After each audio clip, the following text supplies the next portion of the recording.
Добрый день, мои дорогие друзья! Вы на канале Астрология доступна каждому. Меня зовут Оксана Семенович, я автор и ведущая этого канала, я ведический астролог. И тема сегодняшнего видео — это прогноз на ноябрь 2025 года для Дев, восходящих, солнечных и лунных. Если вы знаете свой восходящий знак, то в первую очередь это видео для вас. Если вы знаете точное время рождения, но не знаете восходящий знак, то в таком случае я вам рекомендую построить свой гороскоп в ведическом стиле и узнать свой восходящий знак.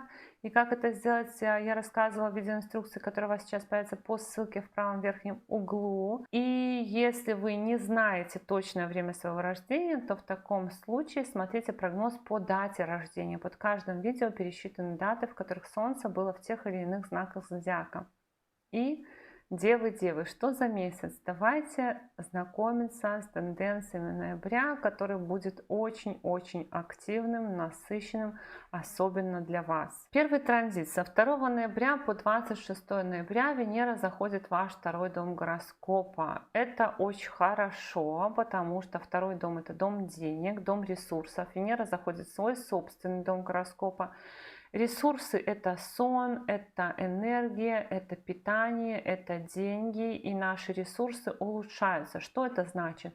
Это значит, что у нас достаточно сил для того, чтобы что-то делать. Мы хорошо высыпаемся, мы хорошо кушаем, мы хорошо отдыхаем, и при этом мы хорошо зарабатываем. Помимо этого, есть тенденция на то, что, может быть, вы будете улучшать голос, как-то внешность, лицо, да, то есть это может быть покупка украшений каких-то, покупка чего-то вот именно для лица, очков, например, подбор. Потом это может быть работа над голосом, работа над речью, над иностранным языком, получение дохода по Венере от тем 9-го дома гороскопа, то есть это какое-то государство зарубежное может вам что-то выплачивать, либо вы можете кого-то обучать, тоже получать от этого доход. Потом это еще получение дохода от должности, допустим, когда руководитель повышает непосредственно вам какой-то, дает, может быть, бонус. Ну, в общем, неплохо. По Венере это очень-очень хороший период для Венеры по своему собственному дому. Она формирует просто очень хорошую денежную комбинацию. Хозяйка 9-го дома удачи во втором доме денег, то есть даже удача какая-то в доходах может быть. И вы однозначно почувствуете какое-то улучшение финансовое, но и в целом и в октябре, и в ноябре тоже. То есть какая-то вот бонусная штука у нас тут намечается по Венере. 5 ноября будет полнолуние в вашем 8-м доме гороскопа. Но полнолуние в 8-м доме гороскопа — это такой кот в мешке. Неожиданность, то, что мы не рассчитывали, то, что мы не планировали, не контролировали, но полнолуние в 8-м доме гороскопа может прояснить, разрешить какие-то старые подвисшие ситуации, какие-то ситуации, которые были вот для вас непонятно, как они решатся. А также полнолуние в 8-м доме гороскоп может давать и незаработанные деньги, естественно, это чужие ресурсы, ну и стрессы какие-то тоже. Но это не всегда значительные события, потому что полнолуние не дает в основном каких-то таких ярких, заметных событий. Ну просто именно вокруг этой даты происходят какие-то ожидаемые перемены. С 9 ноября по 23 ноября в вашем 3-м доме гороскопа ретроградным становится Меркурий. Ну, вот это, конечно, час от часу не легче, потому что 3-й дом — это дом вот этой вот, которая у нас суета, общение, контакты, коммуникации, и Меркурий еще дает откат, чтобы вы потом опять погрузились в это общение, большое количество общения. Но в любом случае ретроградность Меркурия в 3-м доме гороскопа будет давать откат в вопросах оформления, получения документов, справок, паспортов, виз, вида на жительство, гражданство, свидетельство о браке, свидетельство пенсионного какого-то, может быть, сертификата и так далее. Также может давать откат в вашем общении с друзьями, либо в, ну, не получении, неправильное слово, а в появлении новых друзей в вашей жизни.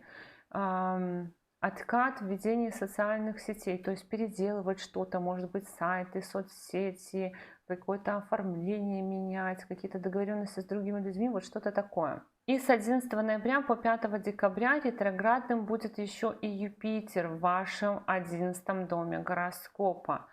И это еще один дом предпринимательства, собственных усилий, бизнеса, и еще один дом контактов и коммуникаций. То есть у вас очень активно будут меняться контакты, коммуникации. Будете, может быть, очень активно переделать что-то в социальных сетях. Будете очень активно, может быть, чистить, но и вступать в новые контакты. Здесь будут активны все три дома, потому что Юпитер у нас будет аспектировать седьмой дом партнерства. Все три дома, отвечающие за отношения и связи с другими людьми. Близкое партнерство, далекое партнерство, близкие знакомства, более далекие такие шапошные знакомства. Вот это вот все будет очень активно и будет очень меняться, потому что и Меркурий, и Юпитер одновременно ретроградить будут в домах, связанных с вот таким общением. Возможно, какие-то старые люди будут активно в вашу жизнь возвращаться. Возможно, их будет много, которые будут хотеть именно с вами общаться. То есть какие-то такие истории будут. И ретроградность Юпитера в 11 доме гороскопа может менять ваши планы по поводу поездок, по поводу места жительства, транспорта, по поводу, опять же, отношений, по поводу вступления в какие-то сообщества или выхода из каких-то сообществ, переоформления бизнеса, счетов и так далее. С 16 ноября до 16 декабря еще и Солнце будет идти по вашему третьему дому гороскопа. Ну тут точно очень много контактов. Солнце в третьем доме гороскопа дает еще, знаете, такое посылки разные посылать. Вот однозначно вы будете что-то заказывать, вот именно, может быть, у родственников какие-то посылки они вам будут паковать, оформлять, какое-то, может быть, оборудование вам будет ехать. Такие вещи. Потом Солнце в третьем доме гороскопа проясняет, опять же, какие-то вопросы, связанные с документами, с бизнесом, не со счетами, а вот с контактами вашими, с друзьями, братьями, сестрами, социальными сетями и с соседями в том числе. И также, может быть, вы в этот период будете где-то какой-то как староста в какой-то группе. То есть вот такие вот могут быть у вас лидирующие в какой-то степени роли в каких-то сообществах. Но транзит Солнца по третьему дому гороскопа может еще и менять, знаете, что менять руководство. Например, налоговую поменять, если вы в какой-то налоговой обслуживаетесь, или какой-то исполнительный комитет поменять, или у вас на работе может смениться руководитель, учитель, в институте может поменяться, либо репетитор какой-то, то тоже может быть по Солнцу такое. И 20 ноября будет новолуние в этом же третьем доме гороскопа, в доме коротких поездок, друзей, братьев и сестер, документов и коммуникаций. Новолуние в третьем доме гороскопа очень часто тоже дает какую-то короткую поездку, встречу, ну короткая, это либо на один день, туда-обратно, даже может быть в другую страну, либо на короткое расстояние, в соседний город съездить.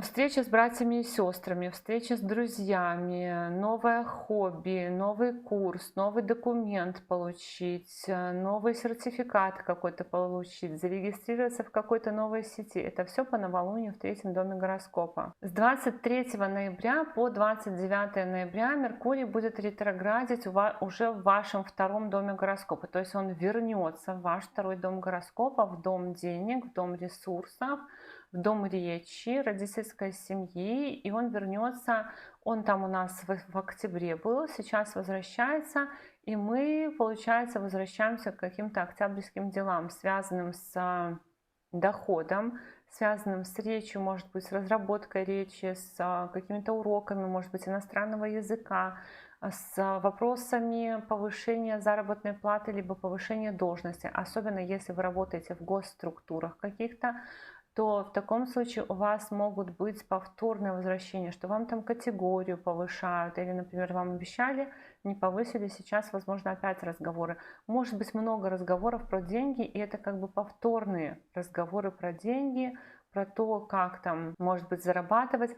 Но это хорошо, он может давать, Меркурий во втором доме гороскопа может давать много мелких платежей, и, возможно, допустим, вам кто-то хотел заплатить, или за что-то вам хотели заплатить, там обещали какие-то выплаты, и когда Меркурий возвращается, то вам просто начинают доначислять что-то, что вам не доначислили когда-то. С 26 ноября по 20 декабря Венера будет идти по вашему третьему дому гороскопа, и транзит Венеры по третьему дому гороскопа — это прямое какое-то взаимодействие с государственными органами власти будет. Они могут у вас запрашивать какую-то информацию, либо присылать вам ответы на какие-то ваши запросы. То есть, может быть, вам придет письмо из госорганов, из налоговой, из посольства, из исполнительного комитета, из милиции. Вот это такая вот история, когда вам могут приходить письма, какие-то официальные ответы. Также транзит Венеры по третьему дому гороскопа может указывать на покупку тоже каких-то курсов, на покупку телефонов, компьютеров, книг, предметов для хобби и творчества, на вложение денег вот в свое творчество, в свои навыки, в развитие своих навыков, на какие-то переписки, может быть, даже с иностранцами, у кого-то могут быть командировки, в этот период флирт такой в социальных сетях или в командировках, если по командировкам, что-нибудь такое. Ну и очень сильно хобби и рукоделие может вас увлечь, то есть порисовать, повышивать, помоделировать, что-нибудь такое может захотеться. И с 29 ноября по 6 декабря уже в прямом движении Меркурий пойдет по вашему второму дому гороскопа. То есть уже там договориться по деньгам, там уже прояснить какие-то вопросы по оплатам, по повышению уровня оплаты труда, по зарплате, по, может быть, каким-то вопросам, когда вы для родителей что-то делаете с помощью своего статуса, нахождения в каком-то месте, либо вашей должности. То есть тут тоже такая может быть тема, когда вы что-то для родителей можете делать с помощью вашего статуса или влияния. И вот это вот все прояснится, когда Меркурий уже пойдет в прямом движении по вашему второму дому гороскопа. Вот так, мои дорогие друзья, такой у нас с вами был прогноз на ноябрь 2025 года для Дев. Я благодарю вас за поддержку этого канала в виде ваших лайков, комментариев и обратной связи. Но если вы еще не подписаны на этот канал, то, конечно же, приглашаю вас подписываться. И до новых встреч. Пока-пока.